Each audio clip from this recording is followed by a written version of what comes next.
একটা হোটেলে আমাকে নিয়ে গেছে। আমার আম্মু অনেক লোক নিয়ে হোটেলে আইসা পড়ছে। আইসা দেখতেছে আমি অজ্ঞান, আরও আমার পাশে বসা। আর পুলিশও আইসা পড়ছে। আমার সাথে একটা ছেলের পরিচয় হয়। সে আমার ফ্রেন্ড ছিল ১ম এ। ফ্রেন্ড থেকে আমরা রিলেশন এ গেছি। তো ও রিলেশন থেকে যাওয়ার কিছুদিন পরে আমাকে বলতেছে বিয়ের কথা। তো আমি ওরে বলতেছি কি, "আমার পড়াশোনাটা শেষ করি, তারপর বিয়ে করতে। তুমি একটু ওয়েট করো আমার জন্য।" ও হাত কাটা থেকে শুরু করে গলায় দড়ি পর্যন্ত দিতে গেছে। আমাকে মেন্টালি অনেক প্রেশার দিছে। কিন্তু আমি বিয়ের জন্য রাজি হইনি। আমি বলছি, "তোমাকে আমি পরে বিয়ে করব।" তো ছেলে বলতেছে যে, "তুমি আমাকে যদি সত্যি ভালোবাসো, তাহলে তুমি আমার সাথে রুম ডেট করো। আমরা বিয়ে পরে করবা ঠিক আছে, কিন্তু তুমি আমার সাথে রুম ডেট করো।" আমি বলছি আমি পরে বলতেছে, "তুমি ভাবো ভাইবা আমাকে জানাও।" পরে আমি বলছি, "ঠিক আছে।" পরে তারপরের দিনকার সে আসছে। আসার পরে একটা হোটেলে আমাকে নিয়ে গেছে। নিয়ে যাওয়ার পরে ওইখানে যাওয়ার কিছুক্ষণ পর দেখতেছি কি ভাই আমার মানে মাথাটা কেমন যেন করতেছে, আমার ঘুম পাইতেছে। আমি বলি কি, "আমার প্রচুর ঘুম পাইতেছে।" পরে বলতেছে, "অনেক সময় আছে, তুমি একটু ঘুমাও।" তা আমি না ঘুমাইয়ে গেছি। তারপরে ঘুমায়ে গেছি পর আমার তো কোনো জ্ঞান নাই। আমার ফোনটা অন করা, ফোনটা অফ করা না। তারপরে আ আমার আম্মু যখন দেখতেছে যে আমি বাসায় আসি না, তারপরে খোঁজাখুঁজি শুরু হইছে, কোথাও পায় না। তো আমি একদম অজ্ঞান, আমার কোনো সেন্স নাই। আমার আম্মু ফোন ট্যাগ করছে, ট্যাগ করে আমাকে আ একটা হোটেল লোকেশনে পাইছে। আমার আম্মু অনেক লোক নিয়ে হোটেলে আইসা পড়ছে। আইসা দেখতেছে আমি অজ্ঞান, আরও আমার পাশে বসা। আর পুলিশও আইসা পড়ছে। পুলিশ আইসা পড়ছে, ততক্ষণে পুলিশ আসার পরে ওকে জিজ্ঞেস করতেছে, "তুমি একে আনছো কেন এখানে?" পরে বলতেছে, "আমি ওকে বারবার বলতেছিলাম বিয়ে করার জন্য, কিন্তু ও আমাকে বিয়ে করতে চায় না। বলছে, 'আমি তোমাকে পরে বিয়ে করব।' তারপরে গিয়ে বলতেছে, "তুমি ওকে এতগুলো ওষুধ খাওয়াইছো কেন?" বলে, "আমি চাইছি ওকে অজ্ঞান করে নিয়ে যেতে। অজ্ঞান করে নিয়ে যেয়ে আমার বাসায় নিয়ে যাবো। নিয়ে যাওয়ার পর তারপর ওর জ্ঞান ফিরাবো। এইটা চাইছি।" পরে বলতেছে, তো তুমি এই মেয়ের সাথে কি থাকছো?" বলে, "হ্যাঁ, আমি এই মেয়ের সাথে থাকছি, আমি ওকে বিয়ে করতে চাই।" পরে ওকে থানায় নিয়ে যাওয়া হইছে। ওর ৫.৫ মাস জেল হইছে। জেল হওয়ার পর এখন আমার মান ইজ্জত এইটা হইছে সবথেকে বড়। এমন একটা কাজ করছে, আমার মান-সম্মান সবাই জানাজানি হয়ে গেছে যে এর মেয়ে হোটেলে গেছে। খুব খারাপভাবে আমার নাম ছড়াছড়ি হয়ে গেছে। ও তো জেলে। ওর জামিনের জন্য অনেক ট্রাই করা হইছে, কিন্তু ওর জামিন হয় নাই। আমরা মিউচুয়াল যতক্ষণ না যাবো, ছেলের জামিন হবে না। বলছে যে আমি আর আমার আম্মু যদি সাক্ষীতে বলি যে আমাদের কোনো প্রবলেম নাই, আমরা মিউচুয়াল হয়ে গেছি, তাহলে ওর জামিন হবে। তারপরে আমার আব্বু বলতেছে, "তুমি কি ওই ছেলে বিয়ে করতে চাও?" আমি বলছি, "হ্যাঁ, আমি বিয়ে করতে চাই।" কারণ ওই ছেলে আমার শরীর দেখছে, আমার সাথে থাকছে। আমি অন্য কোনো পুরুষ আমার জীবনে আনতে পারব না। তারপরে বলছে, "আচ্ছা ঠিক আছে, তাহলে ওই ছেলে আমরা জামিন করাবো।" আমি আমার ফ্যামিলি আদালতে গেছি। আদালতে গিয়ে আমি বলছি যে, "আমার কোনো প্রবলেম নাই।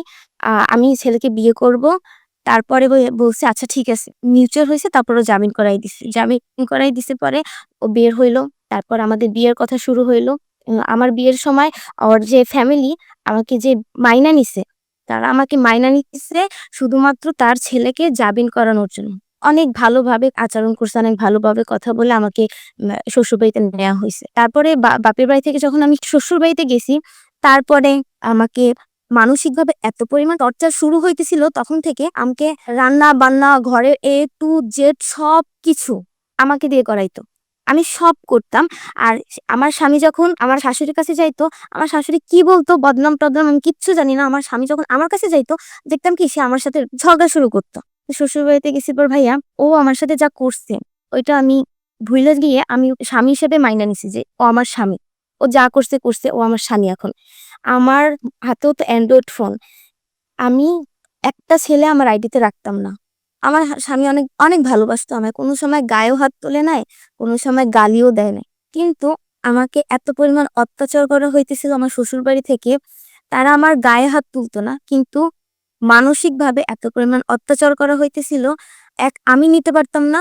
আর আমার হাসব্যান্ডের বয়সে খুব কম। আর সে ছিল বেকার। তার কাছে যদি টাকা থাকতো, তাইলে আমার শ্বশুরবাড়ি থেকে আমার এত অত্যাচার করতে পারত না। তো আমার হাসব্যান্ডও ওইটা নিতে পারে নাই। সে কি করবে সে বুঝতে পারতেছিল না। তারপরে এক প্রকার আমার শাশুড়ি আমার হাসব্যান্ডকে বলতেছে, "তুমি এই মেয়ে ছেড়ে দাও। তুমি যদি এই মেয়ে ছাড়ো, তোমাকে আমি হুন্ডা কিনে দিব।" আমার হাসব্যান্ডকে বলতেছে। আমার হাসব্যান্ড আমাকে ছাড়ে না। তারপরে আমি যত অত্যাচার করছে ভাই, আমি কোনো সময় আমার শ্বশুরবাড়ি থেকে চইলা আসি নাই একেবারের জন্য।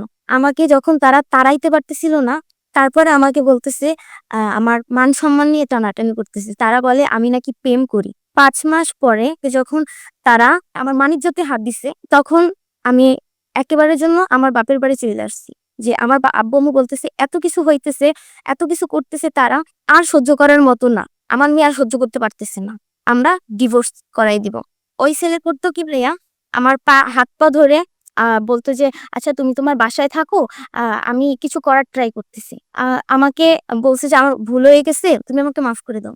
আচ্ছা মাফ করে দিছি। তারপরে সে আমার বাসায় ঘর জামাই থাকতো, কিছুদিন থাকতো, আবার তার বাপ-মার কাছে চলে যেত। এরকম চলতেছিল। তো আমার আব্বু বা আম্মু বাহিরে বের হলে আমার আব্বু-আম্মুকে মানুষ প্রশ্ন করতো, "মেয়ে বিয়ে দিছো তাহলে মেয়ে কেন বাসায় থাকে? মেয়ে শ্বশুরবাড়ি থাকে না কেন?" আমার আব্বু-আম্মু বলত যে, "ও বেড়াইতে আসছে। ও যাবে আর কিছুদিন পরে।" এরকম বলতো। তো আমার আব্বু-আম্মু পরে বাসায় আইসা আমাকে মানসিকভাবে অনেক টর্চার করা হইতেছিল যে, "তুমি ছেলে ডিভোর্স দাও। তুমি অন্য জায়গায় আমরা ভালো ছেলে দেখে বিয়ে দেব। নয়তো তুমি শ্বশুরবাড়ি চলে যাও।" আর আমার স্বামী আমাকে বলতেছে যে, "তুমি একটু কষ্ট করে থাকো, একটু কষ্ট করে থাকো, আমি কিছু করব।" তো সে কিছুই করে না। আমার ফ্যামিলি থেকে মানসিকভাবে আমাকে এত পরিমাণ টর্চার করা হইতেছিল। স্বামী শুধু বলতেছে, "হ্যাঁ, আমরা আর কিছু করব, কিছু করব।" কিন্তু সে কিছু করে না। সে আমার বাপের বাড়ি আমাকে ফালাই রাখছে। সে জবও করতেছে না, তার জব করতে কষ্ট হয়। তো তার জব করতে কষ্ট হয় দেখে আমি জব নিলাম। কিন্তু আমি আমার আমার স্বামীকে ছাড়ব না। আমার কথা আমি হলো সব কষ্ট সহ্য করব, কিন্তু আমি আমার স্বামীকে ছাড়ব না। পরে আমার বাসা থেকে আমি চলে গেছি। তারপর ২ জন আলাদা বাসা নিলাম। জব করতাম আমি, সেও জব করত। যখন শুক্রবার আসবে তার নাকি বাসায় যাওয়া লাগবে। আমারও তো ইচ্ছা করে একটু ঘুরি। কিন্তু আমার স্বামী, তার কাছে তার বাপ-মাই সব। আমি তার কাছে কিছু না তখন। তার বাপ-মাই তার কাছে সব। তারপরে সে আমাকে বলতেছে ডিভোর্স দিবে। তো আমি বলছি, "না, আমি তোমাকে ছাড়বো না।" সে বলতেছে, "না, আমি তোমার সাথে থাকতে পারব না।" তাকে অনেকভাবে বুঝানো হয়েছে যে, "ডিভোর্স দিও না, ডিভোর্স দিও না।" কিন্তু সে বলছে যে, "না, আমি তোমার সাথে থাকবো না।" কোনোভাবেই সে আমার সাথে থাকবে না। আমি বইসা আছি তার আশায় যে সে শেষ সময় হয়তোবা আইসা আমাকে বলবে যে, "চলো আমরা মিল্লা যাই।" আমি এই আশা নিয়ে বইসা ছিলাম। কিন্তু সে আসে নাই। তখনও আমি ডিভোর্স দিতে চাইতেছিলাম না। কিন্তু সে দিয়ে দিছে ডিভোর্স। সে ডিভোর্স দিয়ে বের হয়ে কি আমার সামনে হাসতেছে। আমি মানসিকভাবে আঘাত খাইছি আমার ব্রেনে। তারপরে আমার ডিভোর্সের পর আমার আব্বু আমাকে বাসায় ডাকে। "বাসায় আসো তুমি। যা হইছে, হইছে, তুমি বাসায় আসো।" তো আমি বাসায় এসে পড়ছি। আমার আব্বু-আম্মু আমাকে বাসায় নিছে। বাসায় নেয়ার পরে তাও নিছে কেন ভাইয়া জানেন? আমার কাবিনে ৳৬,০০,০০০। আবার আব্বুর কথা হইছে গিয়ে, "আমি তোমাকে বিয়ে দিছি না? আমার বিয়েতে যে টাকা খরচ হইছে, ওই টাকা আমাকে ফেরত দাও। কাবিনের টাকা আমাকে দিয়ে দাও।" আমি আমার আব্বুকে বলতেছি যে, "আমি তো তোমার মেয়ে। তুমি আমাকে বিয়ে দিবা, এটা তো তোমার দায়িত্ব। তাইলে আমি কাবিনের টাকা তোমাকে কেন দিব? কাবিনের টাকাটা তো আমার, আমার। ওইটা দিয়ে আমি কিছু কইরা খাবো।" যেহেতু আমার স্বামী নাই, আমার আব্বুর সাথে এক প্রকার আমার যুদ্ধ লেগে গেছে টাকার জন্য শুধুমাত্র। আমার বাসা থেকে রাত্র ১২ টার সময় আমার আব্বু-আম্মু আমাকে বের করে দেয়। রাত্র ১২ টার সময় এটা হবে না যে আমার মেয়ে এই ১২ টার সময় কোথায় যাবে? আমি আমার আব্বু-আম্মুকে জাস্ট একটা কথাই বলছি যে, "আচ্ছা, যদি আমার স্বামী থাকতো তাহলে তোমরা আমাকে এই রাত্র ১২ টার সময় বাহিরে বের করে দিতে পারতা না।" আমি বাহির থেকে আমি চলে গেছি। সে গেছে পর আমি আমার মাথায় এত পরিমাণ টেনশন নিছি আমি, মাথায় এত পরিমাণ প্রেশার পড়ছে, আমি প্রেশার নিতে পারি নাই। আমি পাগল হয়ে গেছি। আমি একদম সুস্থ একটা মেয়ে ছিলাম। একদম সুস্থ। বিয়ের পরে আমার শ্বশুরবাড়ি থেকে এত পরিমাণ মানসিক টর্চার করা হইছে, আমার বাপের বাড়ি থেকে, আমার স্বামী থেকে, আমি ভাইয়া পাগল হয়ে গেছি। একদম পাগল হয়ে গেছি। ডাক্তার দেখাইলাম। টেস্ট করানোর পর দেখতেছি যে আমার মাইগ্রেনের একদম শেষ লেভেলে চলে গেছি আমি।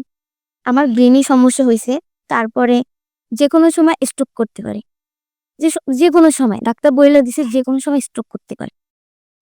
আমার মাথায় মাইগ্রেন, ব্যথা একত্র হয়ে আমার মাথায় আমি নিজের চুল নিজে টাইনা ছিঁড়ে ফেলি।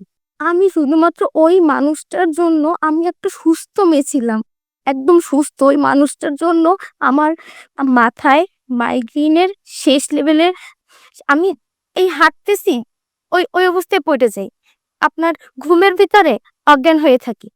আজকে রাত্রে ঘুমাইছি, কালকে রাত্র ২টা-৩টার সময় আমি ঘুম থেকে উঠি।